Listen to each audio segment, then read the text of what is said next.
Bonjour, je vais vous présenter maintenant le module sur les structures de base qui permettent de réaliser des circuits d'alimentation.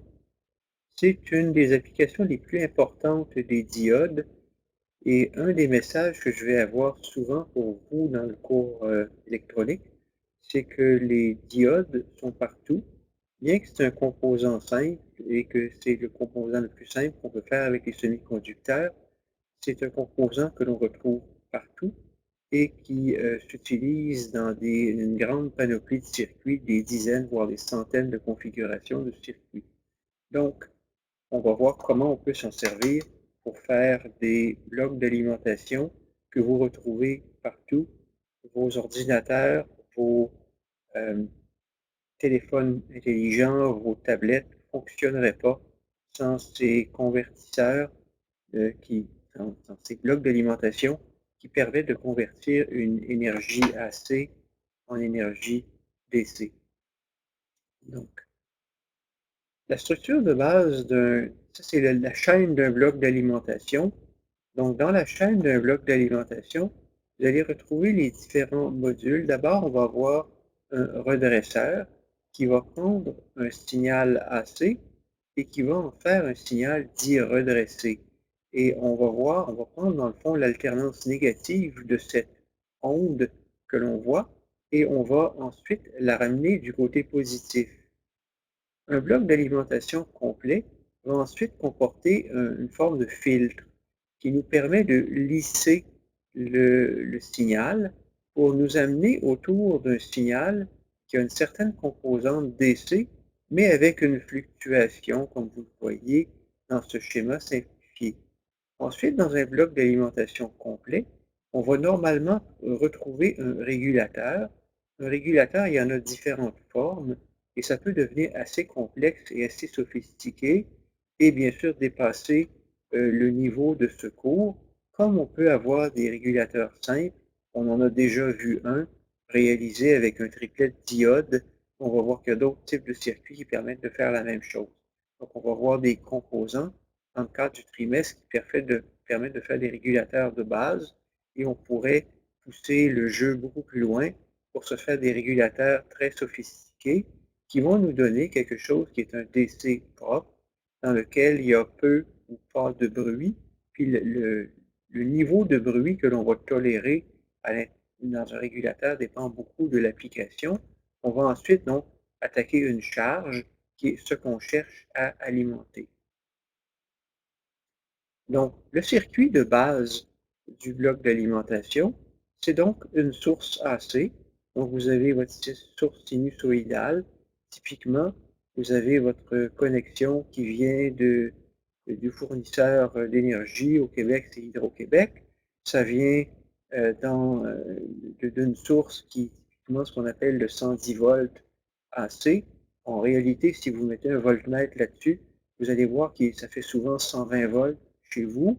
Donc, ça va être donc 120 fois, c'est 120, c'est 120 volts RMS.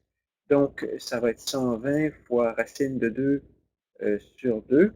Donc, c'est en fait fois racine de 2 sur 2 fois racine de 2. Donc, ça 120 fois 1,4.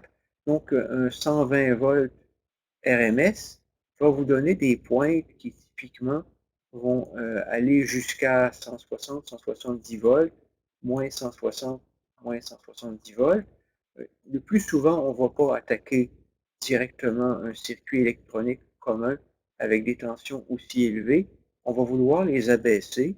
Donc, une façon assez commune de démarrer un montage, de façon commune et simple, c'est de se mettre un transformateur qui va partir d'un niveau de 120 volts AC et qui va peut-être nous amener à 10 volts AC.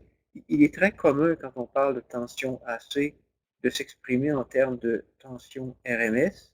On se rappelle toujours que quand on parle d'un signal AC pour voir la forme de l'onde, ben, la tension RMS que l'on exprime la crête avec le fameux facteur racine de 2, donc 1,41, avec beaucoup de décimales pour les puristes.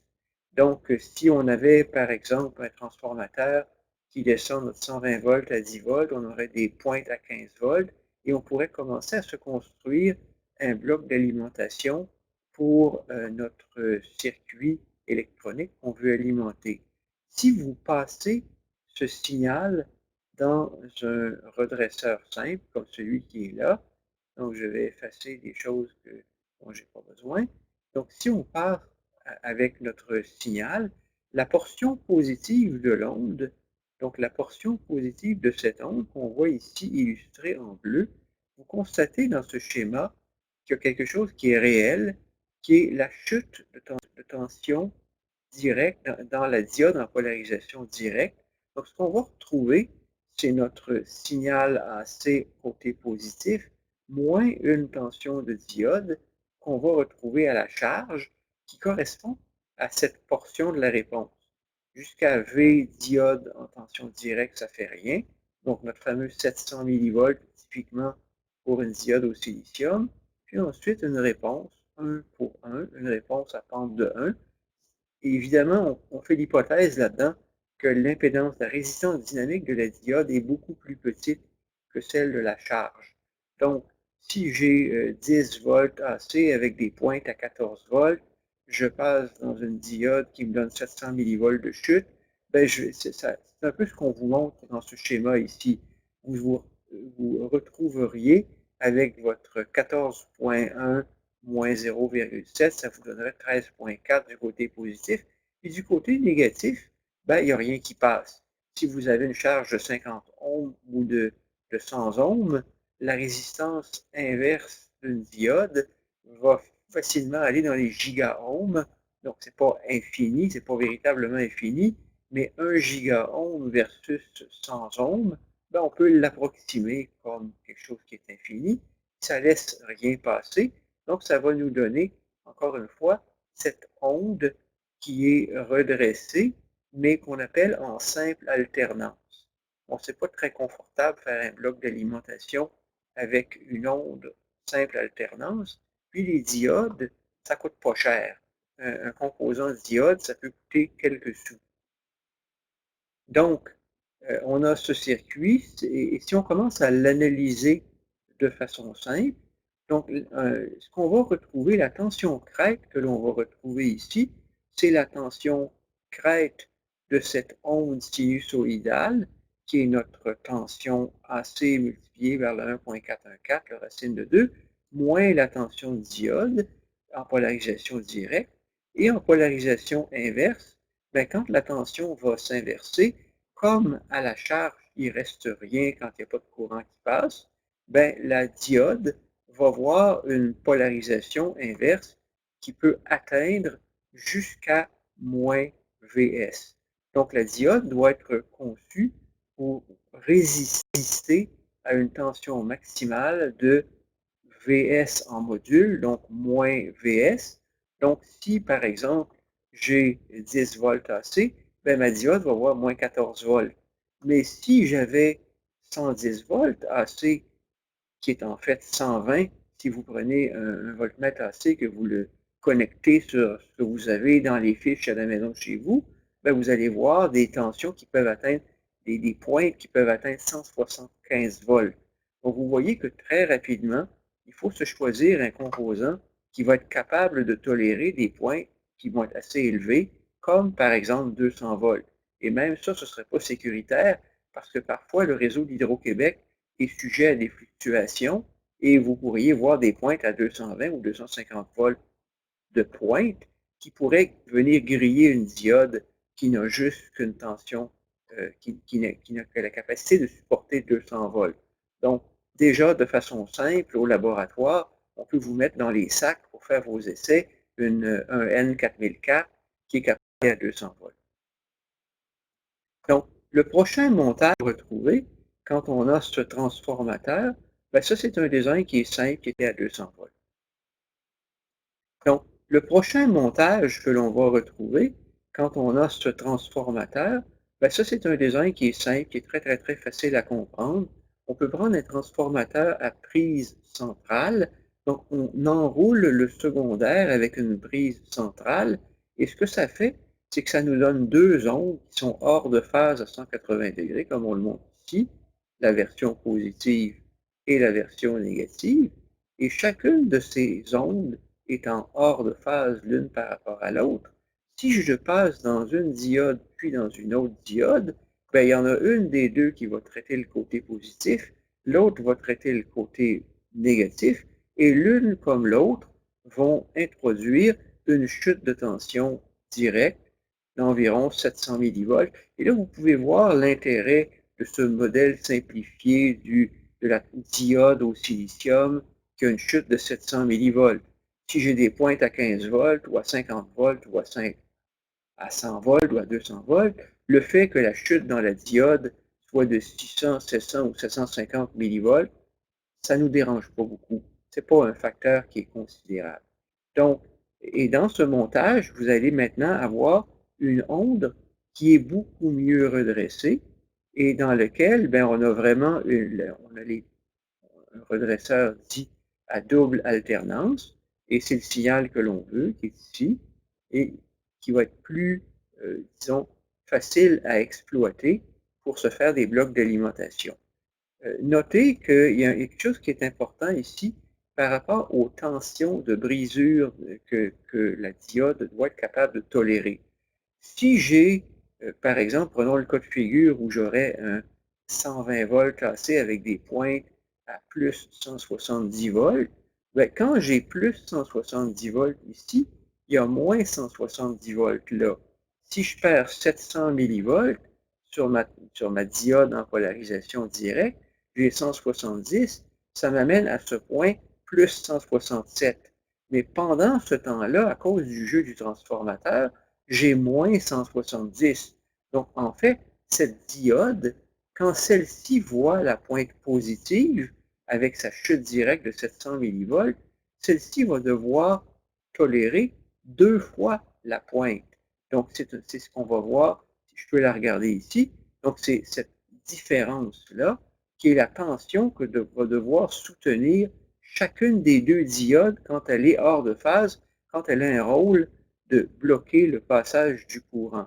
Donc, il faut concevoir avec des diodes qui sont au moins capables de tolérer deux fois la tension maximum. Et là, on vous recommande 3.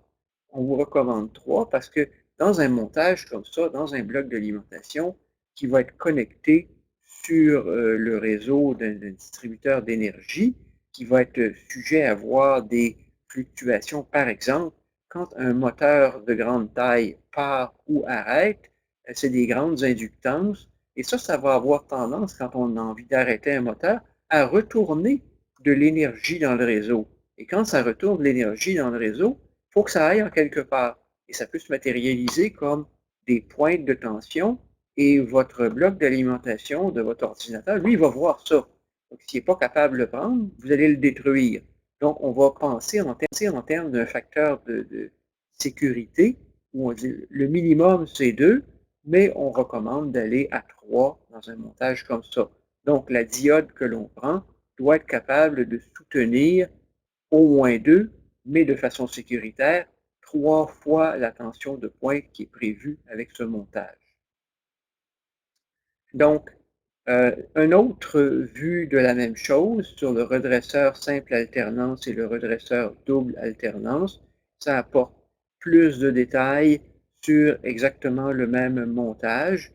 Donc, je ne vais pas aller plus loin, je pense que j'ai déjà tout dit ce qui s'y rapporte. Je vais peut-être courir un peu en avant de ma prochaine diapositive, je fais souvent ça. Donc, allons à l'acétate suivante.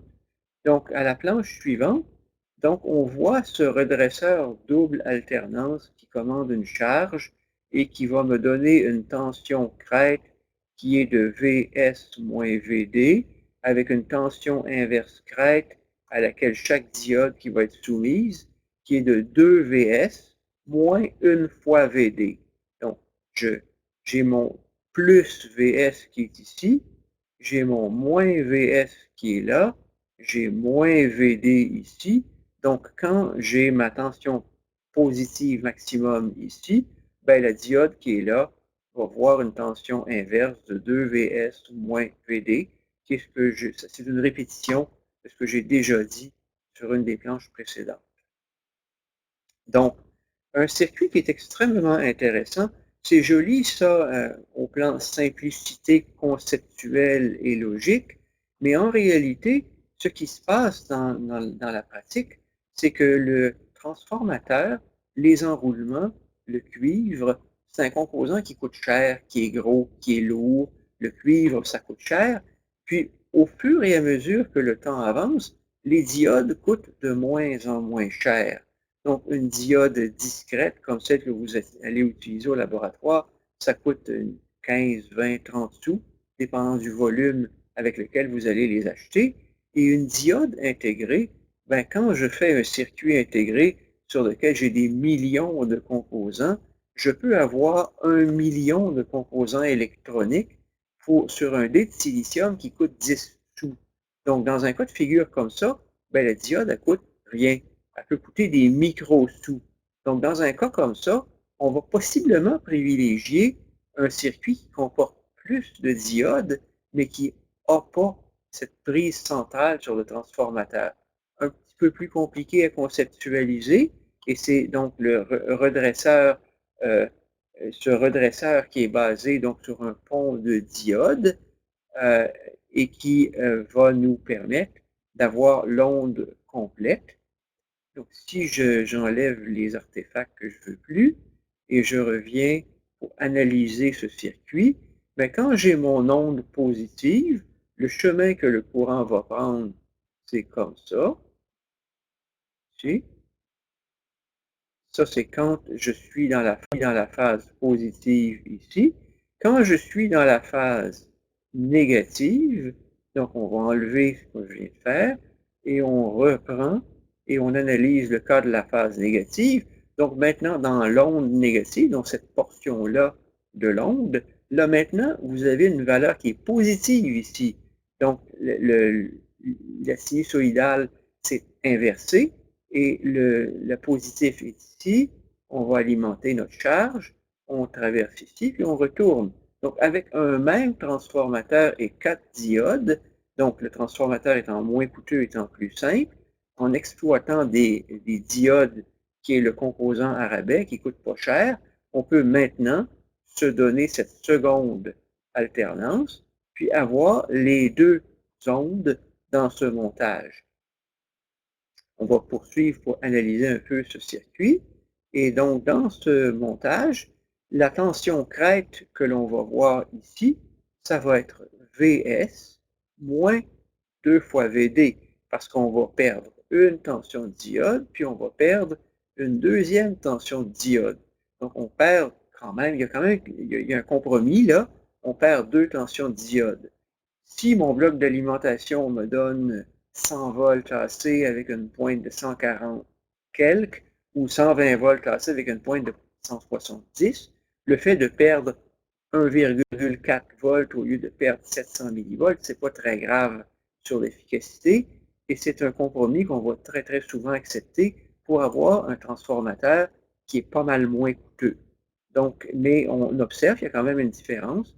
La tension crête qu'on va observer, c'est 2 fois la tension diode. Maintenant, on peut se poser comme question, quelle spécification de diode je devrais choisir en termes de capacité à tolérer une tension inverse. Et en fait, c'est exactement la même chose qu'avant. Parce que si j'ai ma tension maximum qui est ici, qui amène ma tension maximum positive ici, pendant ce temps-là, j'ai ma tension négative ici.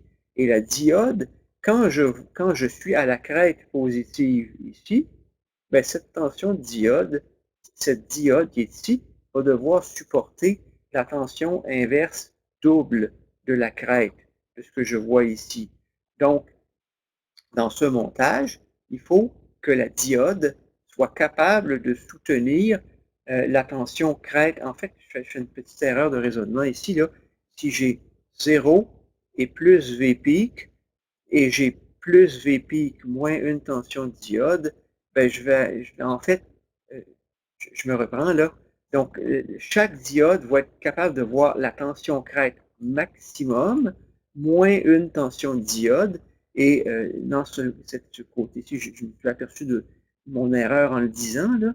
Donc, si j'efface toutes les choses et je reprends l'analyse, donc je reprends cette analyse pour arriver à Vs moins Vd, bien là, le chemin de passage du courant est partir d'ici, qui est à plus Vs, je descends d'une tension diode, je traverse une diode en polarisation inverse et je m'en vais de l'autre côté. Donc, cette diode va voir une tension inverse de Vs moins Vd. Donc, je m'étais fourvoyé tantôt. Donc, la tension diode inverse qu'elle va voir, c'est de Vs moins Vd. Mais encore une fois, c'est une bonne pratique d'avoir une marge de sécurité dans un tel pont. Et si on anticipe dans un pont comme ça, disons encore une fois 120 volts AC fois 1.414, on est rendu à 170. Probablement que dans un cas de figure comme ça, je me prendrais une diode qui est capable de tolérer 300 volts et ce serait sécuritaire et ça ne coûte pas beaucoup plus cher. Et ça coûte probablement en fait le même prix. Donc, on poursuit notre analyse. On a dit, si on retourne quelques planches avant, je vais juste le faire rapidement. Si je retourne quelques planches avant, on a dit que la structure que l'on anticipait est une structure dans laquelle il y allait avoir un filtre. Donc, vous vous rappelez, ici, il y a un filtre. Donc, tel que promis, chose due, on va mettre un filtre entre cette onde pour obtenir cette forme d'onde. Et le filtre le plus simple dont on peut se doter, c'est tout simplement un condensateur. Donc, un condensateur qui est un réservoir de charge. Et on va prendre donc cette onde redressée que l'on a obtenue d'une façon ou d'une autre. Et on va venir maintenant l'injecter dans un condensateur. Et là, on prend le cas pour simplifier le schéma. On prend le cas de figure simple d'un redresseur simple alternance. On injecte la tension dans un condensateur. Et remarquez que dans ce circuit simplifié, il y a un condensateur. Et remarquez que dans ce circuit simplifié, il n'y a en fait pas de charge explicite. Il n'y a rien qui consomme de l'énergie là-dedans. Donc, s'il n'y a rien qui consomme de l'énergie là-dedans, et que vous avez un bloc d'alimentation qui a une impédance de sortie petite, comme par exemple un gros transformateur qui serait branché sur Hydro-Québec, et donc vous avez une source qui a une impédance de sortie très faible, vous suivez la tension diode, bien sûr avec moins une tension diode, mais observez que dans les analyses qui vont suivre, on va les négliger pour simplifier, mais on comprend que c'est juste pour une simplification mentale. Il y a toujours le moins VD, il est toujours là, qu'on ne montre pas pour simplifier la discussion. Donc, je suis ma tension alternative jusqu'à temps d'avoir atteint la crête. J'ai chargé mon condensateur à la tension crête et évidemment, on fait l'hypothèse que la source est capable de fournir assez d'énergie et assez de charge pour charger le condensateur d'un coup. Si vous avez un petit condensateur de quelques microfarades ou quelques nanofarades ou quelques picofarades, bien sûr, il n'y aura pas de problème à ce que ce modèle reflète la réalité. Et là, vous venez de charger votre condensateur et votre condensateur va rester chargé avec la tension crête et la tension va rester là.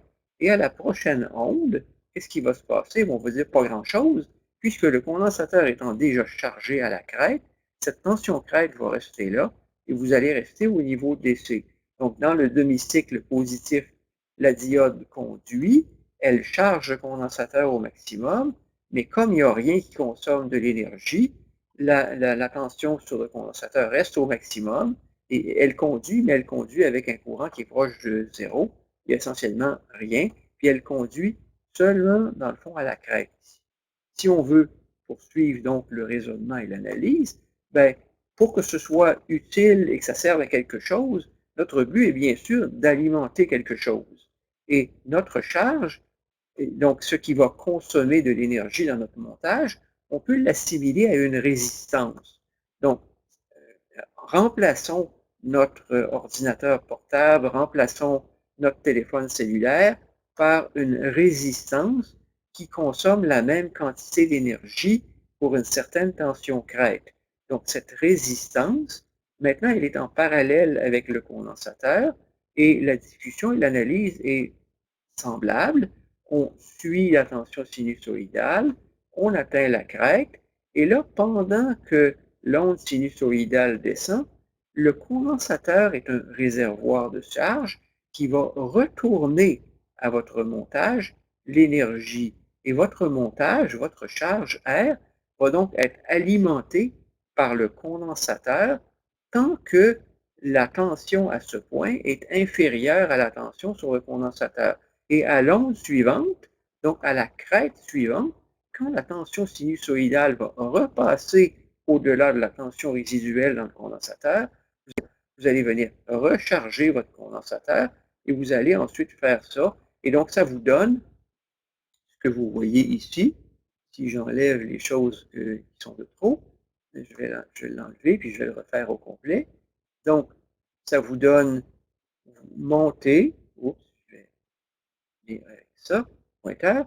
Donc, vous allez suivre la tension sinusoïdale, vous atteignez la crête, vous déchargez pendant une période, vous rechargez, vous déchargez, vous rechargez. Et c'est pour ça comme on vous l'a montré, qu'il va y avoir des ondulations ou des fluctuations sur la sortie. Vous voyez qu'il va se passer quelque chose d'intéressant, cependant, il va y avoir des pointes de courant très importantes. Là, j'ai exagéré, en fait, j'ai mal dessiné avec mon pointeur. Il va y avoir donc des pointes de courant très importantes et possiblement très courtes. Et plus il y a une grande différence entre le courant moyen et le courant de pointe, plus la pointe va être courte. Donc, il faut faire attention à ce courant de pointe. On va faire une analyse de ce montage euh, dans les planches suivantes, mais cette analyse va nous montrer que le courant de pointe peut être beaucoup plus large, beaucoup plus grand que le courant moyen consommé par la charge. Et dans ce montage, on va commencer l'analyse en faisant une hypothèse simplificatrice. C'est que la période d'intérêt, donc si vous êtes à 60 Hz, 1 sur 60, ça va être 16 millisecondes. Donc 16 millisecondes, si vous avez une constante de temps RC dans votre montage qui est beaucoup plus longue que le 60 millisecondes de cette période, bien, essentiellement, ce que vous allez voir ici, cette portion que vous voyez, donc si je veux la reprendre juste pour que ce soit clair, donc la portion que vous allez voir, la portion d'intérêt, ce qu'on est en train de dire, c'est que si la constante de temps est beaucoup plus grande que la période, ben, cette portion-ci va être en première approximation assimilable à une pente linéaire. Et l'erreur qu'on va faire est petite. Donc, si la constante de temps est 10 fois plus grande que la période, ben, essentiellement, ça va être une droite ici. Et on va exploiter cette notion-là dans l'analyse du montage. Donc, je vais m'arrêter ici pour ce bloc. Je vais reprendre l'analyse et vous allez voir que les choses se corsent quand même de façon assez intense. Ce que j'ai fait depuis le début du module, c'est un peu de la petite bière à côté de ce qui va suivre, qui est beaucoup plus costaud et beaucoup plus robuste et qui est un peu qui est le reflet de ce qui se passe dans le cours. Quand on veut comprendre ce qui se passe, quand on veut mettre ce qui se passe en équation, ben on va s'apercevoir qu'il y a une complexité qui apparaît dans les équations. Je vais faire cette analyse avec vous dans le module suivant.